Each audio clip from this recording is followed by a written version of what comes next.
Dear students, hopefully all of you are doing well. Let us discuss about the thyroid gland. इससे पहले हमने pituitary gland discuss कर ली है और overview of all of the gland last lectures में हमने discuss किया था। तो जो थायराइड ग्लैंड है ये नेक के फ्रंट में प्रेजेंट होती है। ये वाला जो येलो पोर्शन है ये थायराइड ग्लैंड है।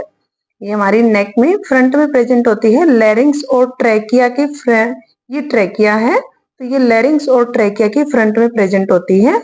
और अगर हम बैक साइड से देखें तो ये 5th, 6th और 7th cervical and first thoracic vertebrae के फ्रंट में प्रेजेंट होती है। ठीक है, इसकी दो लोब्स होती हैं, left lobe and right lobe. दोनों ही left lobe and right lobe isthmus के थ्रू अटैच होती हैं। इस वाले बीच वाले पोर्शन को बोलते हैं इस्थेमस। ठीक है, और ये जो ग्लैंड होती है इसकी जो दोनों लोब हैं these are present on either side of the thyroid cartilage. ये थायराइड कार्टिलेज है तो इसके दोनों साइड प्रेजेंट होती हैं। And upper cartilaginous tracheal ring, तो ये जो ट्रैकिया की फर्स्ट वाली जो रिंग है इसके दोनों साइड पे ये जो कार्टिलेजिनियस ये रिंग्स प्रेजेंट है, इनके दोनों साइड पे ये इस तरह से प्रेजेंट होती है, left lobe and right lobe. और ये जो थायराइड ग्लैंड है इसकी जो कुबोइडल सेल्स प्रेजेंट होते हैं इसमें जो फॉलिकल्स बनाते हैं, ये सेल क्या करते हैं, T3 एंड T4 हार्मोन स्क्रीट करते हैं। T3 हार्मोन को बोलते हैं ट्राई आइडोथायरोनिन और T4 हार्मोन को बोलते हैं थायरोक्सिन। जो एक्टिव फॉर्म है वो T3 होती है ट्राई आइडोथायरोनिन, और थायरोक्सिन क्या होती है, प्रिकर्सर होती है और स्टोरेज फॉर्म होती है थायरोक्सिन हार्मोन की, सॉरी थायराइड हार्मोन की। ये एक और हार्मोन स्क्रीट करती है जो पैराफोलिकुलर सेल्स प्रेजेंट होते हैं थायराइड ग्लैंड में, वो कैल्सिटोनिन हार्मोन को स्क्रीट करते हैं। तो ये है जस्ट ओवरव्यू, और इसको हम थोड़ा सा डिटेल में डिस्कस कर लेते हैं। इसमें क्यूबोइडल एपिथेलियम सेल प्रेजेंट होते हैं इस जो थायराइड ग्लैंड है यहाँ पर। ठीक है, तो थायराइड ग्लैंड क्या है, thyroid gland is situated in the neck in front of the larynx and trachea at the level of 5th, 6th and 7th cervical and first thoracic vertebrae। तो 5th, 6th, 7th cervical और first thoracic vertebrae के सामने ये present होती हैं, लैरिंग्स और trachea के सामने। ठीक है, और ये हमारे नेक में प्रेजेंट होती है। It is a highly vascular gland that weigh about 25 gram and it is surrounded by a fibrous capsule। तो ये highly वस्कुलर ग्लैंड होती है, बहुत अच्छी इसमें ब्लड सप्लाई होती है और ये फाइब्रस कैप्सूल के थ्रू सराउंडेड होती है। फाइब्रस कैप्सूल इसको सपोर्ट प्रोवाइड करता है। इसकी शेप कैसी होती है, देखिए ये जो येलो वाला पोर्शन है तो इसकी शेप कैसी है, बटरफ्लाई के जैसे इसकी शेप होती है। Consisting of two lobes, one on either side of the thyroid cartilage and upper cartilaginous ring of the trachea। तो ये जो है जो थायराइड कार्टिलेज है उनके दोनों साइड पे प्रेजेंट होती हैं। ये लेफ्ट लोब है और ये राइट लोब है। एंड अपर थायराइड कार्टिलेज, जो है थायराइड कार्टिलेज है, ये कार्टिलेज है और ये इसकी क्या है, कार्टिलेजिनियस रिंग है ट्रैकिया की। ठीक है, तो जो ट्रैकिया की कार्टिलेजिनियस रिंग होती है उनमें सबसे ऊपर वाली के दोनों साइड पे ये प्रेजेंट होती हैं इसकी lobes. The lobes are joined by a narrow isthmus lying in front of the trachea। तो ट्रैकिया के सामने ही isthmus प्रेजेंट होता है जो दोनों लोब्स को अटैच करता है। इस बीच वाले पोर्शन को बोलते हैं isthmus। ठीक है, The gland is composed of the cuboidal epithelium that form the spherical follicles। तो कौन से सेल प्रेजेंट होते हैं, cuboidal, जो क्यूब शेप में एपिथेलियम होता है वो यहाँ पे प्रेजेंट होता है। वो cuboidal epithelium क्या बनाते हैं, spherical follicles बनाते हैं।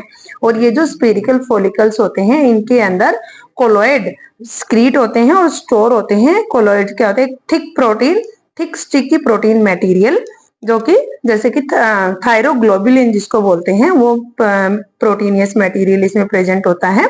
और थायरोग्लोबुलिन क्या करता है, ये प्रिकर्सर होता है थायरोक्सिन और ट्राईआइडोथायरोनिन हार्मोन के लिए। Between the follicles there are other cells found singly or in group।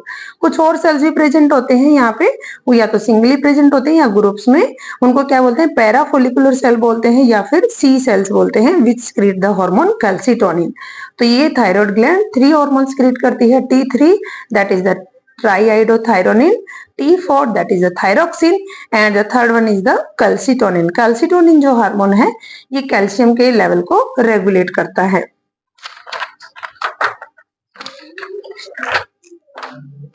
Now thyroxine that is the T4 and triiodothyronine। Iodine is essential for formation of the thyroid gland hormones thyroxine and triiodothyronine T3। तो iodine इसके लिए बहुत ज्यादा essential है। T3 और T4 की synthesis के लिए आयोडीन की रिक्वायरमेंट होती है। The thyroid gland specially selectively take up iodine from the blood, a process called the iodine trapping। जो थायराइड ग्लैंड होती है वो ब्लड में से आयोडीन को पिक करती है और इस प्रोसेस को क्या बोलते हैं? Iodine trapping. Thyroid gland blood circulation में से आयोडीन को लेती है और ये हार्मोन थायरोक्सिन एंड ट्राईआयोडोथायरोनिन की सिंथेसिस करती है। तो इसके जो ब्लड सर्कुलेशन में आयोडीन को पिक करने की प्रोसेस है उसको बोलते हैं iodine trapping. The thyroid hormone are synthesized as large precursor molecule called the thyroglobulin. तो जो थायराइड हार्मोन्स होते हैं वो पहले उनका क्या प्रिकर्सर बनता है? That is the thyroglobulin precursor है। The major constituent of the colloid, जो हमने अभी पढ़ा था कि कोलॉइडल सेल प्रेजेंट होते हैं उनमें मेनली क्या प्रेजेंट होता है? थायरोग्लोबुलिन प्रेजेंट होता है और ये थायरोग्लोबुलिन प्रिकर्सर है किसका? T3 एंड T4 का। The release of T3 and T4 into the blood is regulated by thyroid stimulating hormone from the anterior pituitary। जो T3 और T4 हार्मोन स्क्रीट होते हैं थायराइड ग्लैंड से, वो किसके स्टिमुलेशन से होते हैं? TSH, that is the thyroid stimulating hormone. और ये हार्मोन कौन रिलीज करता है? Anterior lobe of the pituitary gland. Secretion of TSH is stimulated by thyroid releasing hormone, that is the TRH, from the hypothalamus, and secretion of TRH is stimulated by exercise, stress, malnutrition, low plasma glucose and sleep। तो जो TSH की secretion होती है उसको कौन stimulate करता है? TRH। और ये TRH हार्मोन हाइपोथैलेमस रिलीज करता है और जो हाइपोथैलेमस TRH रिलीज करता है वो किसकी स्टिमुलस पे? जैसे कि हाई एक्सरसाइज, स्ट्रेस हो किसी पर्सन को, माल न्यूट्रिशन हो या लो प्लाज्मा ग्लूकोज लेवल या बहुत ज्यादा स्लीपिंग हो, ठीक है, तो उस केस में हाइपोथैलेमस स्टिमुलेट होता है, वो TRH thyroid releasing hormone secrete करता है। ये thyroid releasing hormone anterior lobe of the pituitary को स्टिमुलेट करते हैं to release the TSH, that is the thyroid stimulating hormone.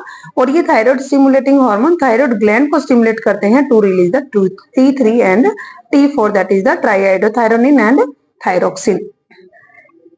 The level of secretion of the TSH depend on the plasma level of T3 and T4 because these hormones affect the sensitivity of the anterior pituitary to TRH। तो जो TSH का level है anterior lobe of the pituitary में, जो TSH की secretion है वो किस पे डिपेंड करती है कि प्लाज्मा में कितना T3 और T4 प्रेजेंट है। क्योंकि T3 और T4 का लेवल ब्लड में जो प्रेजेंट है वो directly anterior lobe of the pituitary को स्टिमुलेट करता है, ठीक है, और उसी के बेस पे फिर इसी के लेवल के बेस पे ही हाइपोथैलेमस TRH रिलीज करता है। इसको हम थोड़ा सा डायग्रामेटिकली भी देख लेते हैं कि ये कैसे फ्लो चार्ट की फॉर्म में। Exercise, stress, malnutrition and low blood glucose level and sleep hypothalamus को स्टिमुलेट करती हैं to release thyroid releasing hormone, that is also called the TRH। और ये जो TRH होता है ये anterior lobe of the pituitary gland को स्टिमुलेट करता है to release the thyroid stimulating hormone TSH।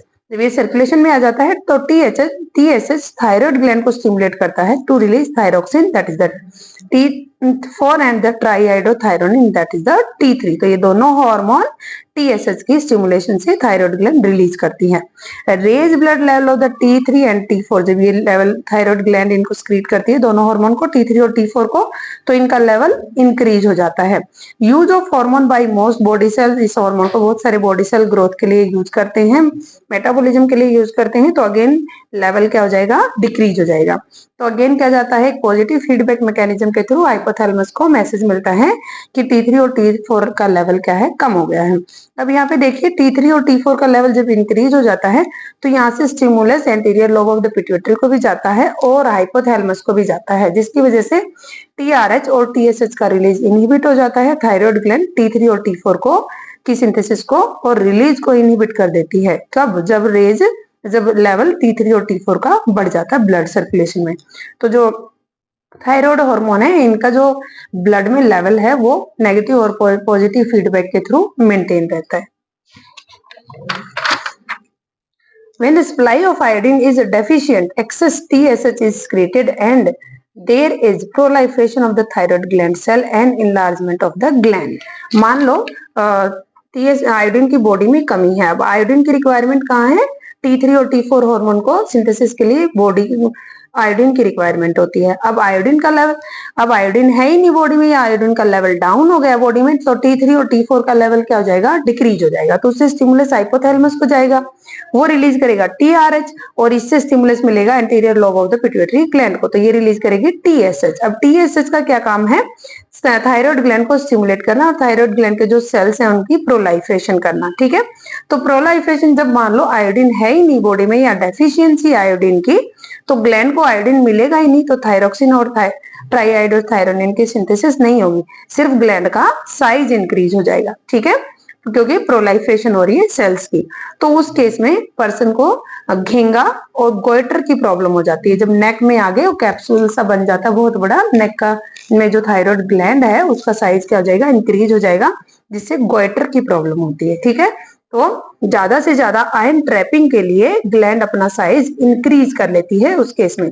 ठीक है, अब आयोडीन डेफिशिएंसी है तो ये बनेंगे नहीं, तो अगेन क्या हो जाएगा, स्टिमुलस जाएगा क्या, थायराइड हार्मोन की डेफिशिएंसी है ब्लड में, तो ज्यादा से ज्यादा TRH और TSH रिलीज होगा, और थायराइड ग्लैंड का size again and again increase हो जाएगा और गोइटर की प्रॉब्लम हो जाती है। ठीक है, Secretion of the T3 and T4 begins about the third month of the fetal life। जो fetal life होती है प्रेगनेंसी के थर्ड मंथ से इनका secretion स्टार्ट हो जाता है T3 और T4 का, and is increase at puberty, और प्यूबर्टी के टाइम और प्रेगनेंसी के टाइम इसका लेवल इंक्रीज हो जाता है। And in women during the reproductive year, specially during the pregnancy, thyroid hormone enter the target cells and regulate the expression of the gene in the nucleus. तो ये nucleus के अंदर इसके genes present होते हैं। थायराइड हार्मोन टारगेट सेल पे जाता है, न्यूक्लियस के अंदर एंटर करके जीन के साथ बाइंड करता है और अपना एक्शन शो करता है।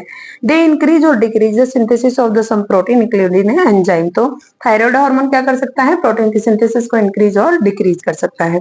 T3 and T4 affect most cell in the body by increasing basal metabolic rate and heat production. तो T3 ट्राईआयोडोथायरोनिन एंड थायरोक्सिन जो हार्मोन है वो इंक्रीज करते हैं बेसल मेटाबॉलिक रेट को और हीट की प्रोडक्शन को बढ़ाते हैं। Regulating metabolism of carbohydrate, protein and fats. तो कार्बोहाइड्रेट, फैट और प्रोटीन के मेटाबॉलिज्म को रेगुलेट करते हैं।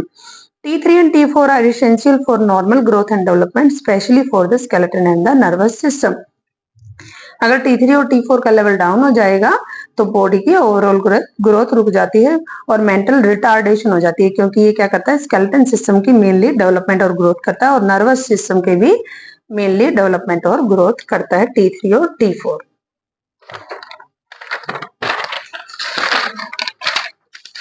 Next is the calcitonin. Third जो हार्मोन है वो थायराइड ग्लैंड जो थर्ड हार्मोन सीक्रेट करती है, that is the calcitonin. Calcitonin का मेजर रोल है कैल्शियम की के लेवल को मेंटेन करने में। दिस हार्मोन, ये जो हार्मोन जब सीक्रेट होगा, जब ब्लड में कैल्शियम का लेवल हाई हो जाता है तो कैल्सिटोनिन सीक्रेट होता है।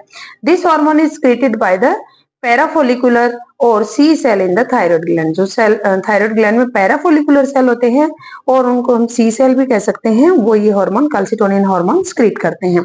ये क्या क्या काम करता है, it act on bone and the kidney to reduce blood calcium level within when it raised. जब ब्लड में कैल्शियम का लेवल बढ़ जाता है तो ये किडनी में कैल्शियम के रीअब्जॉर्प्शन को रोकता है, और बोन्स में से जो कैल्शियम ब्लड में आ रहा है उसको भी ये स्टॉप करता है। It reduce the reabsorption of the calcium from the bone and inhibit reabsorption of the calcium from the renal tubules. Release of calcitonin is stimulated by an increase in the blood calcium level. जब blood में calcium का level बढ़ जाता है तो उस time पे इसका कैल्सिटोनिन का रिलीज सिमुलेट होता है। This hormone is important during when bones undergo considerable change in size and shape. तो ये हार्मोन कब जरूरी है, जब बोन की जो शेप और साइज चेंज हो रहा है, कंसिडरेबल साइज चेंज होता है, कंसिडरेबल शेप चेंज हो रही है बोन्स की, तो उस टाइम पे दैट मीन्स ज्यादा कैल्शियम ब्लड में प्रेजेंट है जो कि बोन्स पे डिपॉजिट हो रहा है, तो उस टाइम पे calcium hormone, calcitonin hormone secrete होता है।